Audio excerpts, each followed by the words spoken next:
नमस्कार मित्रांनो, जय हरे घरचा वैद्य मराठी चॅनलमध्ये सर्वांचं स्वागत. बघा, आज आहे 12 तारीख बुधवार अमावस्या. काळूबाईकडे आलता, पूजापाठ केली, निघाला माघारी. घाटात आहेत ती माझे गुरु भोसले नाना आणि गुरून मी आलेले आहेत. आणि आमचं काही काम असलं देवदर्शनाला गुरुला घेऊन मी जातो देवदर्शन करून. बरोबर आहे ना?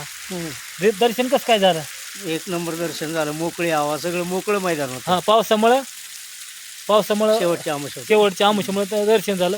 आणि इथं बघा असे माकडं पाणी बघा कसं पडतंय. हां हां हे वळाईचं पाणी बघा. ही पाण्याचा झरा इथं बघा, झरेपाशी म्हणून थांबला होता. झऱ्याचं एक तुम्हाला माहिती सांगतो ना, झऱ्याचं पाणी धरून जर तुम्ही चांगल्या कामाला वापरलं तर ती काम एकदम भारी होतं आणि त्या कामात यश येतं. म्हणून झऱ्याचं पाणी चांगल्या कामाला वापरायचं. आपण वापर केलेला आहे, नानांनी सांगितलं, पण आपण वापर करून बघितलेला आहे. काय होतं, एकच गोष्टी हजारो कामं असेल का, एक गोष्टी मग ते 1000 माणसं कामं करत नाहीत, करून बघावं लागतं.